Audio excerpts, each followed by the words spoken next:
The Total Screen proudly presents their official podcast, OnScreen, with your hosts, Tyson Gifford and William Rohrig.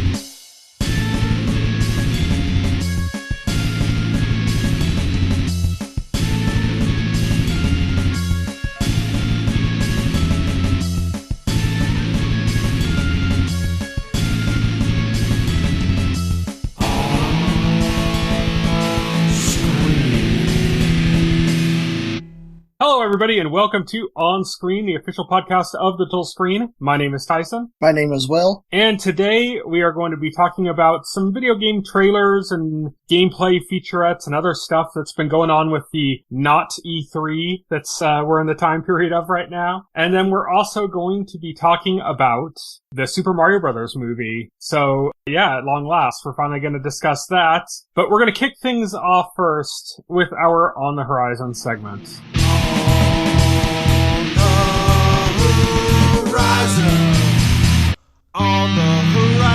On the Horizon is, of course, where we talk about stuff that's coming up in the next week or so. We just got a few things this time. First up, Secret Invasion. Marvel's Secret Invasion is coming on Wednesday, June 21st to Disney+. Yep. We will surely be discussing this at some point. We'll have to figure it out when. We have, the next couple of weeks are a little busy in our schedule, so we'll figure that out. But, we'll figure it out. But yeah, it's the next major Disney Plus show to be coming out. And it looks great. After a bit of a dry spell. Yeah, it looks fantastic. Next up, we have Final Fantasy 16 coming on Friday, June 23rd to the PlayStation 5. Possibly, the most exciting game coming to PS5 this year. So, I'm looking forward to that. And still only a fraction of as exciting as a game that's already out that we've been playing. Then, in theaters, we have 3 movies coming out on Friday, June 23rd. Asteroid City, which is the new movie from Wes Anderson that looks like an advertisement for color grading. Yeah. No Hard Feelings, which Will is super excited for. No. I don't even remember what that is. We talked about the trailer, I think, last week, or one of the trailers for it or something. It's the Jennifer Lawrence sex comedy one. Yeah, it's that thing that looked really stupid. Yeah. And then God is a Bullet, which is a weird, revenge movie that stars Jamie Lannister and Jamie Foxx. There you go. Those are coming on Friday, June 23rd to theaters. That is it for our On the Horizon segment. And now it's time for On Beat.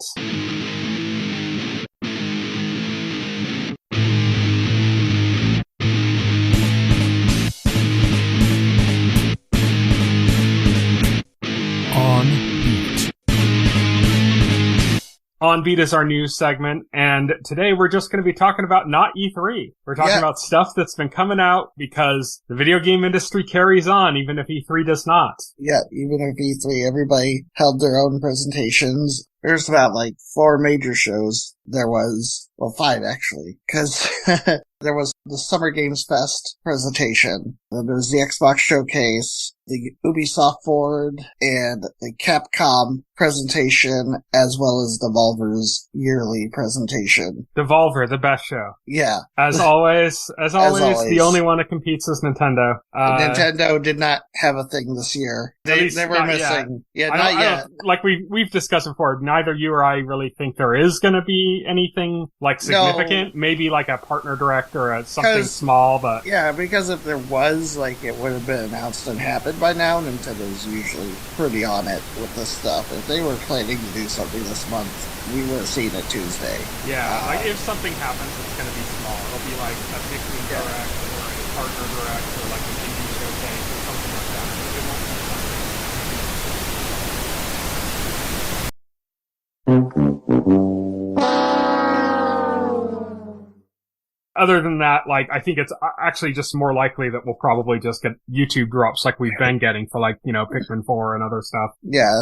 No, we're going to get a full deep dive Nintendo Direct into everybody's 1-2 switch. Yeah. Well, 1 hour. Yeah. Deep dive.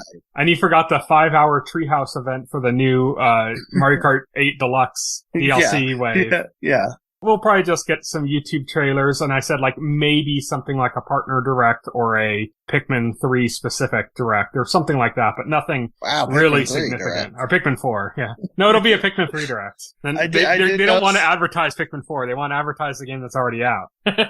Yeah, exactly. Well, it's funny because, like, Nintendo tweeted today that they're doing Summer of Play tour, where they're taking, like, Switch and Switch games, like, around the country for people to play them in person. And they're all, like, really old games. They're all, like, Mario Kart 8 Deluxe, Super Mario 3D World, Donkey Kong Country Tropical Freeze, Super Smash Bros. Ultimate. The Mario Kart 8 would make sense, like maybe if they were showing new tracks or something, but all those other ones, it's like, really? Yeah. I don't know what the point of this tour is. They're showing Super Metroid on Nintendo Switch Online? Yeah. I was like, most of these are, like, Wii U games. This the Wii U, like, tour? Redemption tour? Redemption 2023. Yes. We need to make a band shirt, the Wii U Redemption Tour, like a band tour shirt. So, who knows what's going on with Nintendo's market? Zelda isn't here, weirdly enough. According to, like, this, because they got, like, this model of, like, the display, there's no Zelda here. There's no Tears of the Kingdom. This is a weird-ass tour. Everything there is already out. Yeah, but they don't want to show Zelda because that's all anybody would be playing. Yeah. It's just a weird tour. I don't get it. Nintendo's marketing is being weird this year. Yeah. So I guess just chalk it up to that. Yeah, I mean, we get this kind of stuff before. Was it 2020? Or, I think it was 2020. Maybe it was 2021 where we also didn't get anything in June, and the only thing we got later was like a Mario Direct, and it was just about like that Mario compilation game. Oh, yeah, that was like a pretty big ripoff.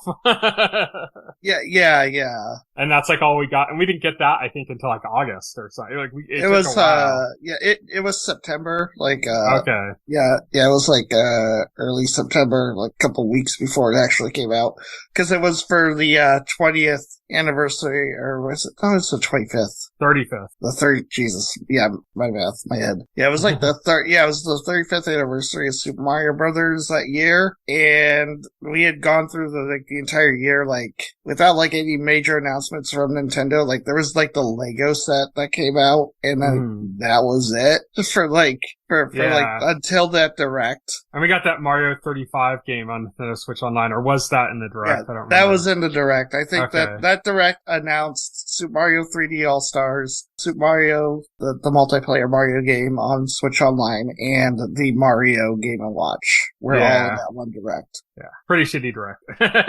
Yeah. With nothing in the summer, and we had to wait all the time for that, and then there was like no big game at the end of the year, and yeah, it was... I think Hyrule Warriors... Like I said, no big game. Out that year. Yeah.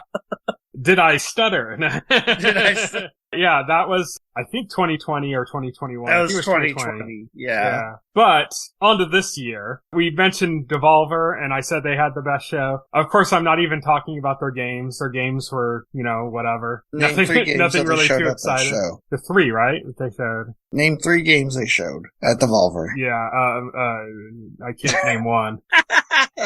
Okay, tell us more about the something principle. I don't. The Talos Principle 2. Yeah. Human Fall Flat 2. And some walking game. I don't remember the other. I remember the game. I don't remember what it was called. Fall Flat, was it? No, that was, anyway, that wasn't the point. The point is, tell us more about what you do remember from Devolver Direct. So, Devolver, for those uninitiated, which you really shouldn't be, you could go back and rewatch the old Devolver videos, and they'll stand up because they're less about promoting games than they are just like a little art piece that promotes the company. And they always kind of do their directs kind of like a little bit of a, I wouldn't say grindhouse, but more like kind of almost like Trauma. Like, have you seen like Trauma movies, like the Toxic Avenger? It's almost like that, but like as a video game conference, and it parodies kind of what's going on in the industry at the time. So like, if there's everybody's talking about this connects with your mobile app, and then that connects with this, and or like brand synergy or something, that's going to be kind of the joke throughout their conference. This year they were really taking aim at retro nostalgia and the AI craze. Mm-hmm. And really, like, using that to great effect. Is this the first of the Devolver ones that's broken from, like, the original cast and stuff? Is that, like, that original series of art house films is now over, and now this is, like, something new? Yeah, I guess so, yeah, because There was like no, what was Nina Smothers? Yeah, Nina something. Yeah, I don't remember the name, but like she wasn't in this. Yeah, this was like, it's just had some typical flunkies on stage, kind of pushing the whole AI thing. And then the concept was that there was an old game called Volvy, which was like not like a Mario platformer, but more like Bubs. Yeah, more like the animal of the 90s, Yeah. like Sonic or like Bubsy or... Well, it's like the stuff that came after Sonic, like the Sonic ripoff stuff, basically. Yeah. That came out around then, like Bonk and, all those weird, like, games that kind of started then. The conceit was like, this character blew up, it became a phenomena, and like, became Devolver's mascot for like most of its history. Too much, and then it fell through, and then they brought it back as like an AI robot to generate It was games. Hilarious, like when they got to the late, like, PlayStation 2, PlayStation era, so they were like, oh yeah, like, people wanted, like, edgier games, and then so we got, like, edgy Volvy. Yeah. He said something like, I steal cigarettes. Something. I was like, oh my god. Yeah. And it's like the ugliest character design. So then they have, like, this Volvy robot without the giant arm that was his signature. Yeah, because his signature was, he had a giant, like, hand for gaming, which... Yeah, the whole thing was like, this was mocking retro nostalgia because the whole conference was like, oh yeah, we're bringing back this classic character that you all love, finally. And it's missing like the key features that everybody recognizes. Yes. Yeah. And now it's like an AI robot. That like shits out bile like when it, every time it creates a new thing, and it's like in a state of like torture. And then eventually it turns on the executives and tries to like kill them all and stuff. The conceit was preceding the game trailers. The games that they actually showed there were like, the conceit was like, oh, Volvy was generating those games using AI. Mm-hmm. And then you get to the end of the conference and like, that's why I said it's like Black Mirror to you. Mm-hmm. Like an episode of Black Mirror. It reminded me of the kind of dark humor like Charlie Brooker goes for, especially when it comes to subjects like technology and stuff. Yeah, but more over the top, more schlocky and over the top. It seems like exactly something like he would write for like Black Mirror if he was really going hard on the parody side, not trying to be like super scary with it. Yeah. It just reminded me of that style. What I think the best part about this whole thing and what makes it so good is that they had this character that was like the creator of Volvy named Ronathan Trodfield. Yes. And I was looking up who was the actor that was playing that and I couldn't find anything, but phenomenal job. Like, it's like that meme of like, oh, you don't need to go hard or anything. And then it shows the person with the piano on fire on the beach, It's like that. Like he took this role where all he had to do was kind of be like goofy and stuff, and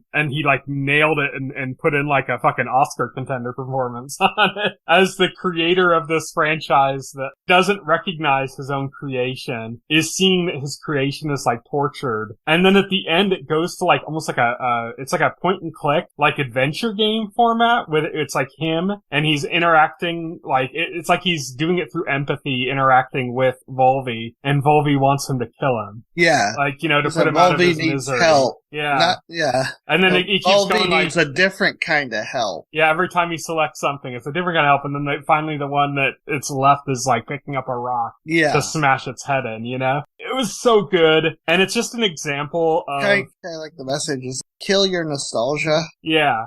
What's so good about it is that we had mentioned 2 weeks ago when they had the PlayStation event, how, like, it didn't matter that a lot of the games looked good, because all the trailers for the games, every single one had, like, the exact same cadence. They had these little, like, artsy, weird things with the PlayStation symbols between some of the trailers that were just a complete waste of time. And they just carried on the exact same cadence again. So it was just like this 1.5 hours of, like, mind-numbing, the exact same pace bullshit, It is the worst way you could do a conference, basically. Like, to do a digital conference, it's like they wrote the book on how to do the worst one possible. Even if you have good games, it doesn't matter. Everyone was so fucking bored that it's like a pointless conference. I don't think the other conferences from this year were as bad as Sony's one. Sony's one was like a particular form of hell. But like, it shows Devolver showing like, you don't even have to go as hard as Devolver did. did. You know, it's like, but whenever Devolver does something like this, or every time Nintendo has a direct, it's like, this is how you do a fucking digital conference. Like, take notes, you know? You know what's funny is when Devolver announced the direct and they announced that, like, the return of Volvy,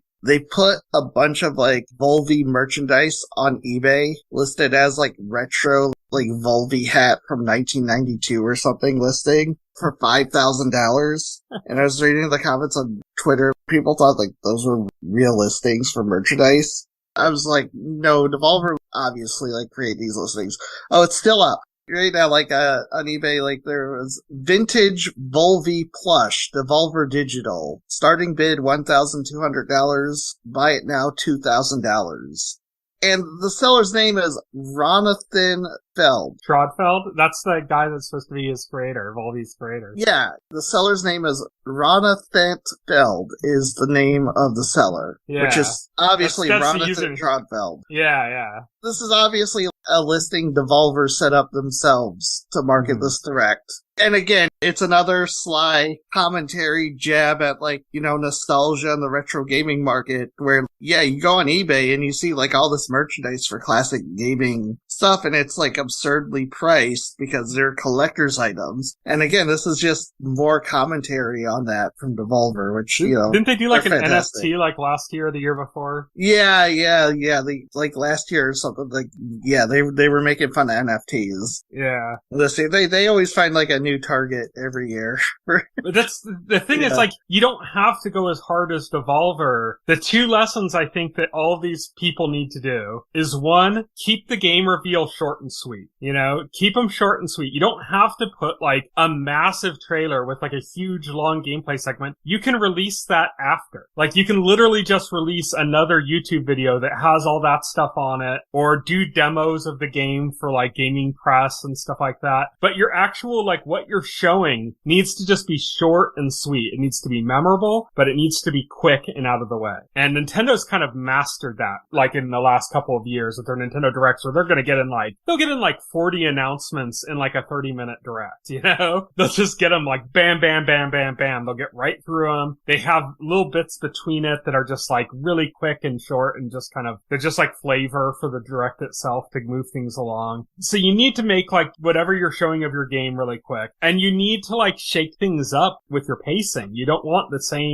same fucking slow, monotonous, you know, constant cadence pacing that, like, the PlayStation showcase had. You don't want that at all. And I think that it's a lesson that needs to be learned, and it's kind of weird that the only one who picked up on it after Nintendo started doing Directs was Devolver. And they did something way beyond. They went, like, way beyond what, you know, they needed to do to make, like, an interesting Direct, but it's like, it's put their name on the map. They make these very small games. Like, I shouldn't know who the hell Devolver is, but I do. Why? Because they do these Directs that I love every year, you know? No, yeah. And that's why I know who they are. Otherwise, I wouldn't know who they are. Yeah. You just hit upon why they do this. Exactly. These other people, they need to figure this out, you know? They need to figure out either do something fun like what Devolver's doing, or just really nail the pacing like Nintendo does. You gotta do, like, one of those things, like, and just get shit out correctly. But that's it for, like, our commentary about the actual conferences themselves. Yeah, let's get to the games. We have a few games that were shown that we're gonna talk about. We'll start things off with Cyberpunk 2077 Phantom Liberty. This is the DLC for Cyberpunk 2077. Takes place in a new area called Dogtown and features a new character, Solomon Reed, voiced by Idris Elba. We've known about this. We've seen stuff. When I just saw the trailer, I was like, oh, we probably don't even need to talk about it. Of all the games that we've seen, this is the game by far that I want to play the most, because I was a big Cyberpunk 2077 fan. But even still, like, I wasn't necessarily interested in talking about it from the trailer, because it wasn't that much. But they did do a gameplay kind of reveal segment or something where they showed some of the new stuff that's going on in Dogtown, and it kind of looks suitably crazy and fun. So it made it look kind of exciting for me. There's going to be all sorts of new cyberwares apparently that are going to be like double-edged sword type stuff where it could like help you, but it could also hinder you. And they showed like a character who has like flamethrower elbows on his cyberware. Just crazy over the top weird shit, you know? Right, and, yeah. And they're kind of showing the idea of what Dogtown is. And they're apparently, one thing they're doing that's really cool is there's a lot of things that they've overhauled to the system of Cyberpunk in general, like for this DLC. And the DLC is like a paid DLC, but even if you don't pay for the DLC, even if you don't get the DLC, all those kind of improvements to like the police system and stuff that are coming with this DLC are going to be introduced into the main game as well. It's going to be kind of like the last like big fix thing coming for Cyberpunk. Yeah, massive improvements to Cyberpunk, which I gotta give CD Projekt Red a lot of credit. I know they got a lot of shit for the state they launched Cyberpunk in, and deservedly so. It was not ready for prime time when it launched, but they have been diligent in fixing the issues, and not just like fixing the issues, but like improving the game and the game experience. And yeah, they gotta be commended for doing that, you know, they've like completely reworked the skill tree system. Yeah. Like, it's not just bug fixing. They've just been like modifying and fine tuning everything. They gone beyond bug fixing. So they gotta be commended for that, you know. And this isn't even the new stuff that's coming with Phantom Liberty, but also to the main game is like, it's not even like bug fixes. Like this is like a fix to the police system. This is like an entirely new police system being put in. And they just said, well, we're doing this for the DLC. Might as well just put it in the regular game too, because it's better than what was originally there. So they just kind of like replaced the police system, or they're going to when Phantom Liberty drops. So it's just kind of cool that they're doing that. CDPR seems to have a lot of support, even if they don't necessarily release things well. They just recently, like this last year, did the Witcher 3. I think it was last year, at the end of last year. They did the Witcher 3 update, the next gen update, which is free if you already own the game. And that game has been out for what, 7 years? 8 years? Yeah. Oh yeah. For now a while. You know? Yeah. And they added like ray tracing and all sorts of other shit to it, like just major visual improvements, as well as like things that weren't even being asked for. They added like a new perspective and stuff that's like an over-the-shoulder kind of thing for the game. And so this is kind of, CDPR's kind of showing that they're in it for the long run, even if they get shit on. Cyberpunk got shit on so hard, and it would have been easy for them to just say, okay, we're cutting ties and moving on, you know? And they didn't. They stuck through on it, and like you said, that's commendable that they're really working for it despite the miserable state it showed up in. The next game is called Metaphor ReFantazio, and this comes from Katsura Hoshino, who was the director of Persona 3, 4, and 5, as well as Shin Megami Tensei 3 Nocturne. He isn't the creator of the Persona franchise, but he's the guy that made it what it is today. Yeah, this was previously known as Project ReFantazio. It's been known to have been in development for a long time. It's a new team. This isn't the Persona team. This is like the guy that was heading the Persona team is now heading a new studio called Studio Zero, I think. Yeah, Studio Zero. Yeah, this was in development for a long time. The Persona Shin Megami Tensei teams were still making games, obviously, but this is a different team that's been working on this for a while. I mean, it definitely has Persona-esque styling to it, but it looks like it's a much more of a fantasy-based series, where Persona is fantasy, but it's like a modern kind of Japanese world. That's setting, where like ReFantazio comes in. Like it previously was ReFantazio because specifically it was a fantasy game and not set in the modern world like traditional Persona or Shin Megami Tensei. But it still has that flair that you would expect from like Persona, which is really cool. Like a lot of like the designs and stuff remind me of a mixture of like Shin Megami Tensei and Persona blended together, like with a fantasy flavor. It looks fantastic. I think this was at the Microsoft Showcase. Is this exclusive to Microsoft, or is this coming to other stuff too? Here's the thing: we don't know. Okay. So it should be PC at the very least, right? PC as well. Yes. Right now, it is only announced for Xbox consoles and PC. Is it Game Pass? No. Okay. It was not announced for Game Pass. it could be Game Pass, although I'm saying it's not because they literally went out. They advertise heavily whatever's Game Pass, yeah. Yes, and this was not advertised for Game Pass, and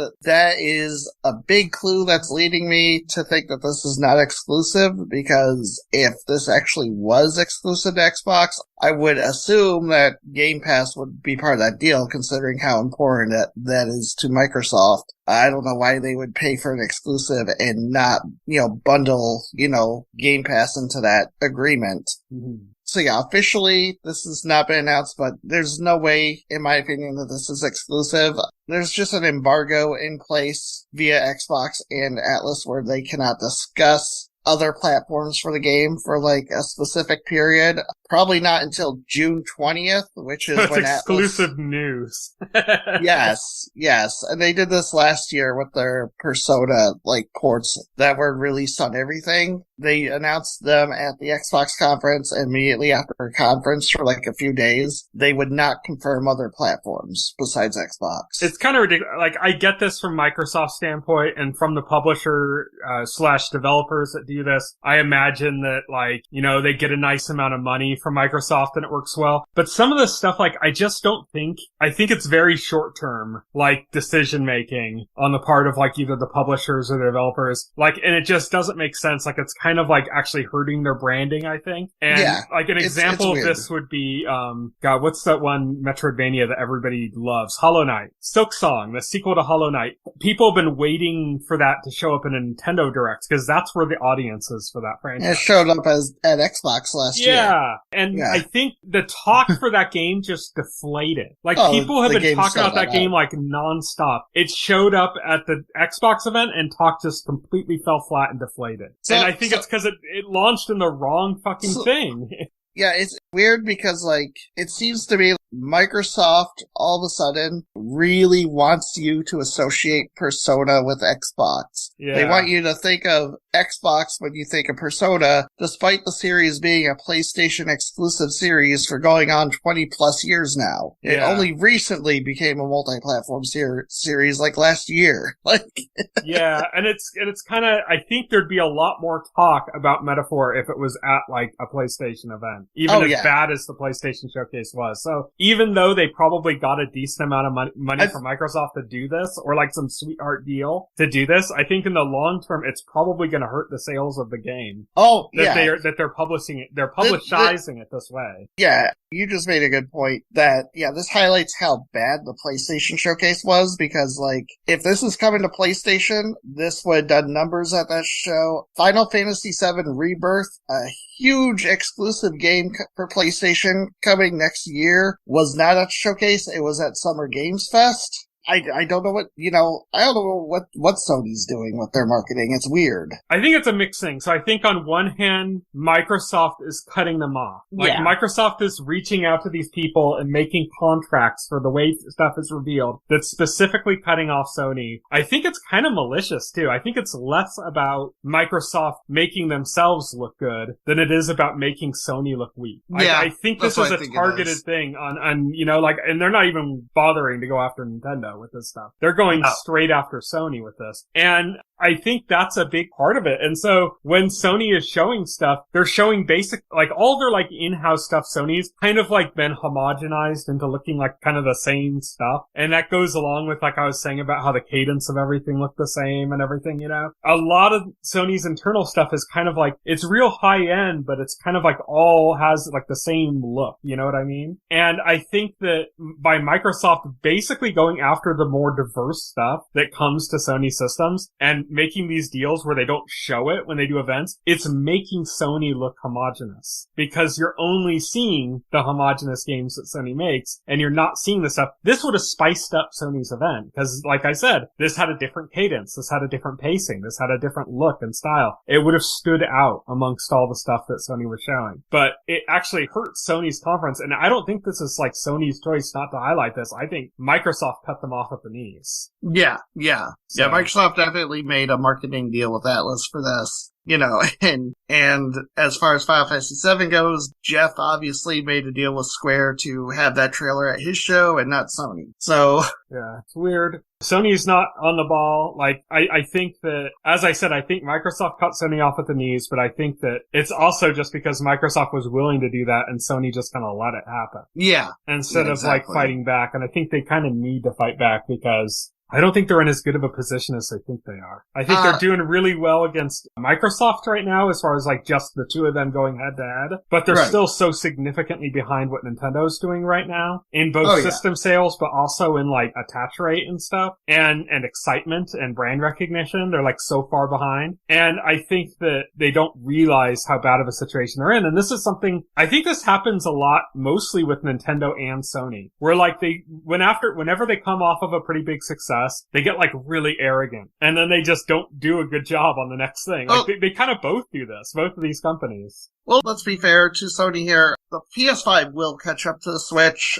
It's not like they have to worry about that. What Nintendo's going to put out next is going to be the real problem. And I think Sony is kind of hoping that it follows this pattern where Nintendo has big success and then a big flop. Because, like, I do think the PS5 is going to pass the Switch because the Switch it's waning. It's about reached the limit of You think it's going to pass its lifetime sales of the Switch? Oh, yeah. It's already, it's already, outpacing sales of PS4. So I do think so. It's not even selling as much now as the Switch is. In the last, like, I don't know, 4 or 5 months, the Switch is outselling it every month. Like hardware sales. Not every month. There's been a few months this year where the PS5 outsold. But for like the last 4 months or so, it's been Switch is re-overtaken it. I do think so. Switch sales are slowing down. We're reaching the peak. Well, I don't think Switch is gonna beat any more things. Like, I don't think it's gonna beat the DS or the PS2 in lifetime sales. I don't think the PlayStation 5 is gonna get anywhere close to those, though. I think there's a good possibility. I'm not gonna discount it, but what I'm trying to say is what Nintendo has coming next, that could outpace it. It absolutely could. Or it could just flop. Or it could flop. It could go either way. We don't know, but I mean, I wouldn't count it out. That's what they really have to be worried about, in my opinion. And just like also the PC comes and swings, like it'll become successful and then it like becomes basically irrelevant and then it becomes successful again and PC's like on an upswing right now. So that could hurt both Sony and Microsoft's systems if PC sales continue to be strong, And you have all of these other devices that are coming into play that some people think are like competition for the Switch, like the Steam Deck. I think those are more competition for the next gen systems than they are for the Switch because of the kind of games that are on it. Yeah. Because Nintendo, I think it's not the form factor that matters. It's Nintendo. It's the system you buy for Nintendo stuff. And I think when you look at what are the games people are playing on Steam Deck, people are playing Elden Ring. They're playing they're going to be playing Sony games on there now because Sony's putting games on PC. So that's the kind of stuff that people are going to be playing on Steam Deck. They're not going to be playing, unless illegally, they're not going to be playing fucking Nintendo games on it, Maybe Pokemon, the trading card game. Right.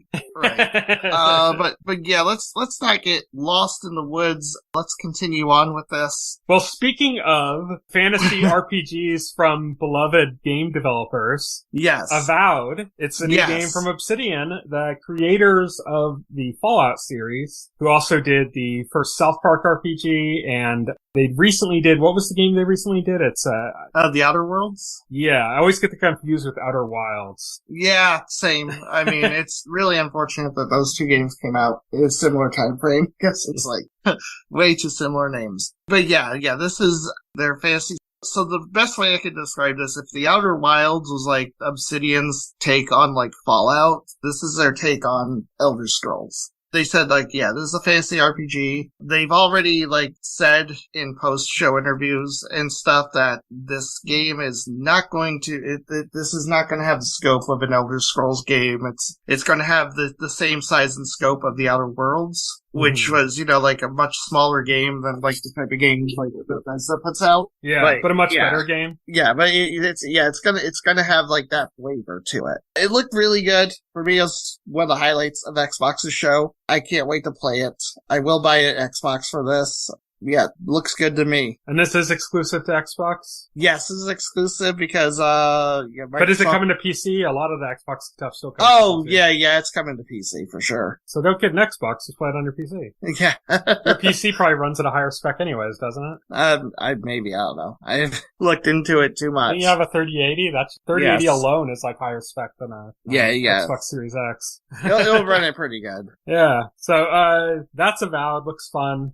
Obsidian's games always have character and humor to them too, so that's going to be a strength for that. Next up, we got the long-awaited Prince of Persia game. People are so excited for this remake of the Sands of Time, and oh wait, that's not what this is. No, this is something even cooler. This is like a Metroidvania Prince of Persia. Yeah, it's a 2D Metroidvania Prince of Persia, heavy emphasis on action. I saw this and I'm a big Ubisoft doubter. Most of their content does not interest me. This looked really awesome. Yeah, wait till you get the game and you open up the menu and there's just constant DLC hooks for costumes and shit. I just saw the gameplay. I was like, yeah, this is awesome. And you know what? The reason why is because I found it because this is being done by the Rayman Legends team. Mm-hmm. You know what else? This game's also coming to Switch. Yes, this is coming to Switch. Coming to everything. Yeah, it's coming to everything. Unfortunately, I saw people online bagging on this game for being 2D, and it's get off it, people. 2D games are not lesser games. There's comparisons to make to this to Dread on multiple reasons. Yeah. One is I think the success of Dread and the reaction to Dread might be kind of where this came from. Right, yeah. Another thing is, there's a lot of people talking about the price, which also came up with Dread, and so that's Dread's re-entered the conversation on that front too, because some people have this feeling that a 2D Metroidvania shouldn't be as expensive as a full-price game, and this isn't a full-price game, it's $50, and it's just shy of a full-price game, and Dread was a full-price game. Right. I don't buy that. I think Dread was a fantastic game. I think it had an incredible visual aesthetic. I think this game falls a little bit short there. I don't think it has that kind of iconic visual style that Dread did. It's pretty generic for the most part. It looks good, but it still looks kind of samey. But gameplay-wise, it looks really cool. Animation-wise, it looks really cool. It looks like it does what Dread does, where it cuts between the 2D action to more 3D elements to directly tell the story and the way it fits together. So it almost feels like you're playing a 3D game, even though when you're playing it, you're on a 2D plane. The same way Dread was in that way. So yeah, I think it looks good. I think there's comparisons to be made there. I think there's gonna be people that bitch that, it's a 2D game or something and that's somehow lesser, especially with the price point. People are bitching about that, but I fucking love Dread. Dread was my game of the year, the year it came out. What was that? 2021? Yeah, Dread was fantastic. Was Dread 2021? Yeah, I think so. That was my game of the year of 2021. I absolutely love Dread. I love Metroid in general. I love Metroidvanias. I think this looks good. I wish it was a little bit more stylish in the looks. I wish it had more of its own visual aesthetic that was unique to it, But it still looks like a really fun, quick-paced, really well executed and developed game. So yeah, it looks cool. I have more interest in this than I would in a 3D Prince of Persia. I really just don't care about Ubisoft's 3D games really at all. But this actually looks a little bit interesting. Like I said, until I buy the game and then there's just constant hooks for outfits, Ubisoft outfits and other shit that just makes it look like a storefront rather than a game. Yeah. Next up, we have Starfield. I know this is a game you've been waiting for. This is my word, yes. This is the game that you're holding out possible expectations. If something can beat Tears of the Kingdom, it's Starfield. Well, it's gonna be this. And, there's a lot of similarities. It's funny. Yeah, this is Bethesda's first big game since Fallout 4. Really, their first major game since Skyrim. Because Fallout 4 didn't have the same impact. Skyrim just came out last week, right? On something.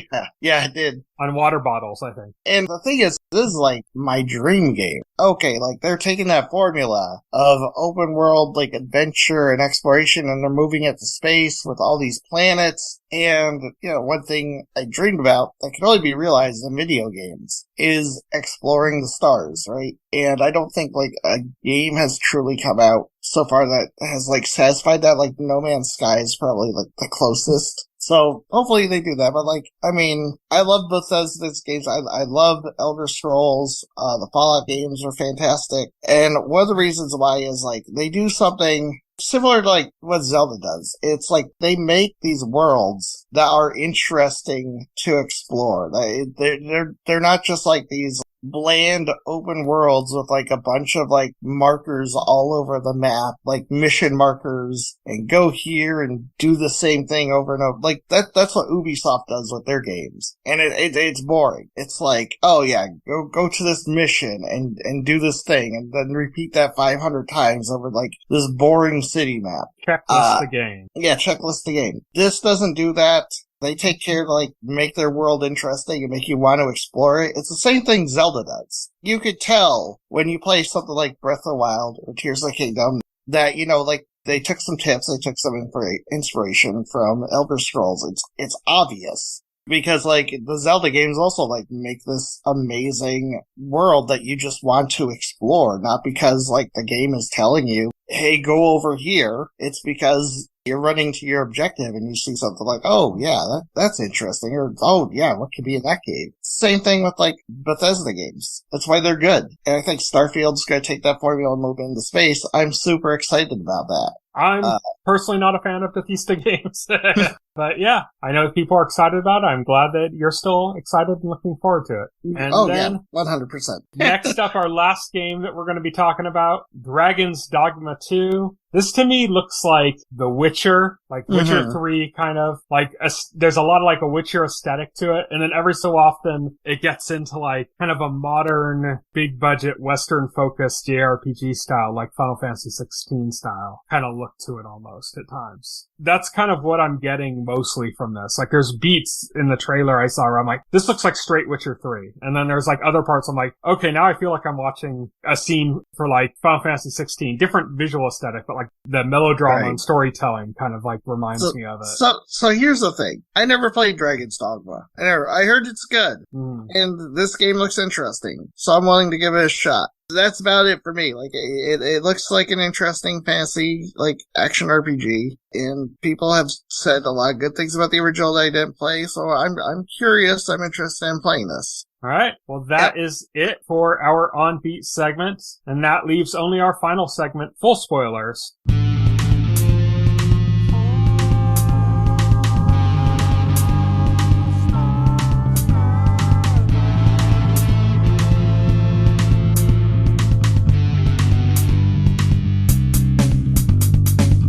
It's been a while since we've done a full spoilers, but it's time to jump back in, and it's time to talk about the Super Mario Brothers movie. Finally. The Super Mario Bros. Super Show. Finally, it's time to talk about it. I've seen this before. I touched briefly on it when I watched it. I believe I talked briefly about it on an episode of the podcast, trying to kind of avoid spoilers and stuff. There isn't much to spoil. A lot of people complaints about this movie have been that there's just not much to the story. It's predictable, blah, blah, blah. These people saying this stuff. I think, and I've said this to you already, but like, I think it's good that was that's what Mario should be. Yeah. You know, like, it's not just an example of like, oh, Mario gets away with it because it's Mario. It's like, no, this is exactly what Mario should be. Like, not everything needs to be complex. Not everything needs to be really like mind-blowing in that way. You know, like, that's not what Mario is, you know? Mario's kind of fun and breezy and joyful, and that's what this movie was. It was exactly what it should have been. So yeah, I was really happy with the way it turned out. Tell me about your experience. What did you think of the Super Mario Brothers movie? I thought it was fantastic. It was everything I wanted it to be. I liked the humor to it. The pace for it was perfect. It never dwells or lingers on any one thing. It gets to the point, which I like. It's an hour and 30 minutes, and it's everything, I think for a Mario fan, it's everything you want it to be. Like, there's so many great callbacks, references, inside jokes and Easter eggs. There's like there's a lot of classic Mario music to it. You know what's interesting I read up about is that even some of the licensed music that's in this game that has nothing to do with Nintendo is kind of cleverly keyed in because, like, I think, like, one of the songs, I think it's Take On Me, which is in this, is, like, it came out the same year that Mario came out. Yes. So it's like there's a direct reference, like, they did that on purpose. That's not like they just randomly licensed some song. Like, they specifically made references even in the things that have nothing to do with Nintendo. They still made it a reference to Mario's history in Nintendo by doing something like, oh, this is the same year that the Mario game came out is the year that the song came out. And it's not like a continuity thing like in Stranger Things where like they have to use a song and make sure it takes place in the same time frame, because it's not that. This show has nothing to do with the 80s, really, this movie. But like they tied that in specifically I think that's like cool and it's clever and it shows like an attention to detail to make it like really fit with kind of everything that people love about Mario and like, and to put you in the mindset of that time when everything came out. I think it's clever. Yeah. Critics complaints like it doesn't go in depth in the characters. It's not some kind of character study or whatever. I'm sorry, but like we go in depth enough in this film. If they stop the movie to like get into like Mario's head or like do, you know, like have these scenes where like, oh, you know, kill like, the pace. Yeah, we'd kill the pace. Dead. I think the fact that it's so breezy and quick, they actually managed to do quite a few things character-wise that kind of surprised me. They really pushed the idea of affection between brothers and like that friendship between them and how meaningful that is. They really pushed that like hard, considering how little time was devoted to like character. There was character development too. It just like it didn't overwhelm the movie. Like Mario has like the hero's journey. He spends most of the film just being like really unconfident. And then by the end of the movie, he's like the confident Mario that we know. But he doesn't spend a majority of the movie as like that Mario. Mm-hmm. You know, like, I mean, that journey is there. It's just like, it's not like the movie doesn't like dwell on it. Yeah. They played a lot with like his relationship with his father and the need for we get to like meet for the first time ever. This adds to Mario lore. They added stuff to lore. Like, by the way, Mario's father, Charles Martinet. Yeah. One of the best gags I like is when Mario is in that diner before like he starts talking to Foreman Spike. There's a guy like next to him, also voiced by Charles Martinet, playing like a Donkey Kong arcade cabinet, although it's named Jumpman. And he is like literally Jumpman. He's like literally like generic Mario. Which I thought was like a really awesome reference joke. Yeah, they did quite a few but they add references. They add to lore though, like they add like the concept like Peach isn't from the Mushroom Kingdom natively, just like Mario. Mm-hmm. She came from somewhere else, undefined. Because more importantly than anything, the Mario Brothers movie is an isekai. Yes, it is. Mario's always been isekai. Yeah, it's always been the thing. So like that's never like been touched upon in any games. Mm-hmm. They were also able to subvert the trope of like the damsel in distress. Yes. But like at the same time, they didn't throw it out entirely. They didn't throw out the concept, like the structure of it. No. Because they left that, because that's how it is with Luigi. But they were able to make Luigi not completely helpless and play to the strengths of his character as well, and get free and then become part of the action as well. And so they were able to play around a lot to circumvent the trope without abandoning the format of it that was the structure of the game. So I think they did a lot of things that were actually pretty clever. And like they were able to go like, okay, well, we don't want to just have a damsel in distress thing. So this is how we're going to subvert that. But we don't want to just get rid of that entirely because that's what Mario's about. So they found clever ways around situations like that I thought was like really good. Because it never felt like, oh, this doesn't feel like a Mario movie because you're not trying to find Peach. It's like, no, they didn't just substitute Luigi for Peach. Like Peach is still under threat. Like she's still the target. So they were able to like do some clever like navigating there, you know, that I thought was pretty good. Yeah. Let's talk about performances. So when this movie was announced, it became a meme all over the internet. People just mocking Chris Pratt, like relentlessly, about him being cast as Mario. People hated the idea of it. People went off on it. The movie came out and people just seemed kind of like, I don't know, like nobody was like praising Chris Pratt for his Mario, but people were like pretending they never said anything bad about it before. Like they just like were rewriting history in their hands. I will break that. I will praise it. It was fantastic. It worked. It worked perfectly. What he did with the accent and everything. This was not Chris Pratt just being Chris Pratt. Come on, like I think a lot of it shut up because like people don't want to praise it, but like at the same time, like you can't watch this movie and like say it was a bad performance. Like I think that's exactly what it was. Is people staked their reputations on making fun of Chris Pratt, so they couldn't come forward and say, "Oh, Chris Pratt did a great job," but then they also couldn't go and just go like, "Oh, like I said, he sucks," because he didn't. So they had to kind of just like almost act like they never said anything. You know, it was like this weird like ego trip thing for people that were like dogging on Chris Pratt for his casting in this movie. I think what made Chris Pratt really work in this is because it did play on the themes of like needing approval from his father and those kind of things. And I think Chris Pratt's good at like emoting that kind of character. Like it doesn't necessarily have to be the same character. Like it's not, Mario isn't like Star-Lord, but Mario and Star-Lord both have this kind of like need for approval from a father figure. And Chris Pratt is particularly good at that. Like that specific nuance of both of those characters, he just happens to be really good at. So it ends up like working well in this movie without actually feeling like, oh, it's Mario, but Mario is Star-Lord. Like it doesn't feel like that, but some of the same strengths that you get in like say Guardians 2 with his relationship with his dad, even though the relationship's completely different and not as integral to the main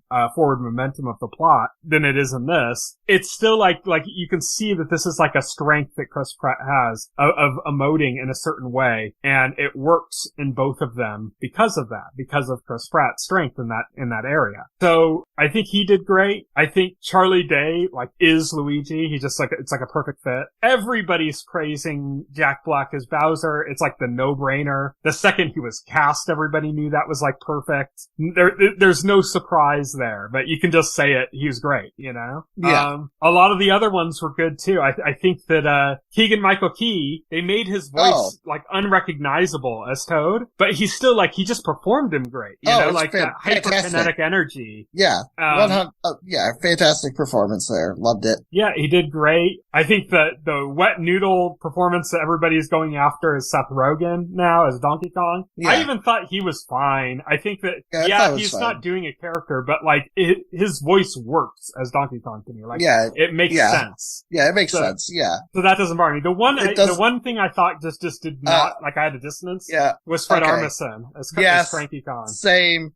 As soon as he talked, it pulled me out of the movie, because that was not at all how I imagined Cranky Kong sounded in my head. Yeah. And it's not necessarily like a bad performance. It's just like, there's a disconnect. Different. Yes. Just different. It was just a disconnect. I was not a fan. Like I say, like, it's a bad performance because he was clearly going for something different with that character. Mm-hmm. Just not at all what I was prepared for or expecting. Should also say, Anna Taylor-Joy did great as Princess Peach. Nothing really mind-blowing there, I think. She just did a good job. I think that the Penguin King was a standout. That was Carrie Payton from The Walking Dead. He played like Ezekiel in The Walking Dead, and he just had this like regal voice I thought was really funny. You only see him a few times, but he's good in it. Yes. And the kind of standout, the one that just from the trailer alone everybody picked up on, was the Luma Lee, the Luma character. I loved the nihilistic Luma. Yeah. That was awesome. Best character in the movie.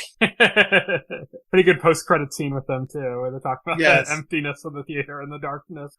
Yeah. As everything comes to a close and everything must end. Yeah, I thought that was cool. Yeah, this was just a good movie. It was fun. It was exactly what it should be. It was light and breezy. It was like what you said, 80 minutes? Or 90 minutes? It felt like an hour or less. Like, it just breezed right by. Yes. And it felt great. It was fun. I came out with a smile on my face. I've watched reaction videos of it later on and saw things that I didn't see the first time, so it's one of those things you can watch multiple times and pick up more things. It was exactly the movie I dreamed of existing when I was a kid. I really wish we had this movie when I was a kid instead of the live action thing that they made.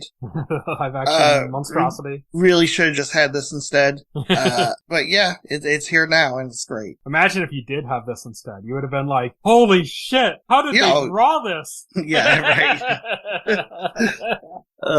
Man. But yeah, it's a great, fun time. It's not like a great film. It isn't. No. But it shouldn't have been. Like, if they tried to turn Mario into a great film. Yeah, let's be real, Mario's a video game with, like, a very thin story. If they tried to make this like a Scorsese joint, it would have been like, what the fuck are you doing? Yeah. So this is exactly what it should have been, and that's what's good about it, that's what works about it, and it's just a fun movie, and people need to relax and realize that something doesn't have to, like, blow your mind and, like, change your perception of the world as a whole. No. To be, like, a good, fun movie. Also, like, the critics are saying, like, there's another criticism from some critics complaining, like, oh, it's a 2-hour Nintendo commercial. I didn't really get commercial vibes from this. It's a Mario movie. Like, what was the commercial part of it? When he was playing Kid Icarus, does Nintendo want you to go out and buy Kid Icarus for the NES? Like, where's the commercial part? Like, yes, they want you to buy Nintendo Switches. They want you to buy Mario games. There's currently, like, no new Mario game to accompany this. Yeah, there's references. I think the people that are saying this is a giant commercial, what they mean to say, and they just don't realize it, is that this is a nostalgia play. And that's a fair criticism to make. The problem is that nostalgia plays are fine. Nostalgia takes us back to a time in our lives when things are simpler and we're happy. And playing on nostalgia is fine as long as you do it right. And they did it right. Yeah, exactly. So there's nothing wrong with it being a nostalgia play. It's not a commercial. It's a nostalgia play, and it's a really good nostalgia play. And there's nothing wrong with that. Yeah, so that is it for our full spoiler segment. Next week, we are going to be talking about Black Mirror, the new season. We're going to be going over the entirety of that season next week for our 99th episode of our podcast. And then we will announce what our theme and picks are for Advocates of Great Entertainment, which we are going to be doing for our 100th episode the week after. We still haven't come completely to terms with what we're doing yet there, but we will in time for next week's podcast so we can announce what movies and stuff to watch along with us to be part of that conversation. So that is it. Thank you everybody for listening. You can follow me on Twitter. I am at Tyson Gifford. You can follow Will. He is at Voxel Hero. You can check out our website, thetotalscreen.com. If you open up a container story for any of our podcast episodes on the website, you will find all of the relevant links in the bottom 2 paragraphs of the article. So until next week, thank you everyone for listening. Bye. Good night. Thank you for listening to the OnScreen podcast, the official podcast of The Total Screen. Visit our website at thetotalscreen.com. This podcast can be found on any major podcast client, including Pocket Cast and Apple Podcast. The entire backlog of this podcast and other content can be found on our YouTube channel.